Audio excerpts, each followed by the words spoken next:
এই বিপুল পরিমাণ অস্ত্র উদ্ধার করা হয়েছে চট্টগ্রামের রাউজানে বিএনপির সমর্থক ব্যবসায়ী মোহাম্মদ কামালের বাড়ি থেকে। উদ্ধারের তালিকায় রয়েছে ১১টি বন্দুক, ২৭টি ধারালো অস্ত্র, ৭টি ক্রিকেট ব্যাট ও ১৫টি কার্তুজ। মোহাম্মদ কামাল সাবেক ইউনিয়ন পরিষদ চেয়ারম্যান খায়েজ আহমেদের ছেলে। তিনি বিএনপির সাবেক ভাইস চেয়ারম্যান গিয়াসউদ্দিন কাদের চৌধুরীর অনুসারী। ৩০ অক্টোবর সকালে রাউজানে ২ ঘণ্টাব্যাপী অবৈধ অস্ত্র উদ্ধার অভিযান চালায় র্যাপিড অ্যাকশন ব্যাটালিয়ন র্যাব।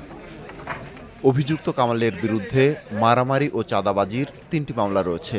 অভিযানে গাঁজা ও বিদেশি মদও উদ্ধার করা হয়েছে বলে দাবি র্যাবের। এগুলো উদ্ধার করা হয় ওই বাড়ির আঙিনা, পুকুরপাড় ও আলমারি থেকে। ৩টা মামলা আছে, যেগুলো মূলত চাঁদাবাজি, মারামারি এই রিলেটেড মামলা আছে, হত্যা মামলা নেই তার নামে।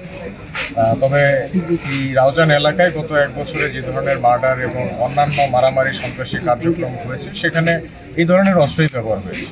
এই ধরনের কিংবা কিছু বিদেশি অস্ত্র, রামদা, চাপাতি এগুলোই ব্যবহার হয়েছে।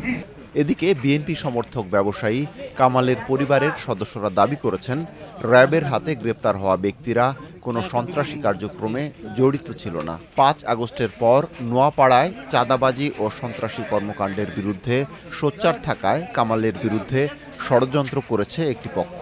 এসব অস্ত্র তার বাড়িতে প্রতিপক্ষের লোকেরা লুকিয়ে রেখেছিল বলে দাবি তাদের।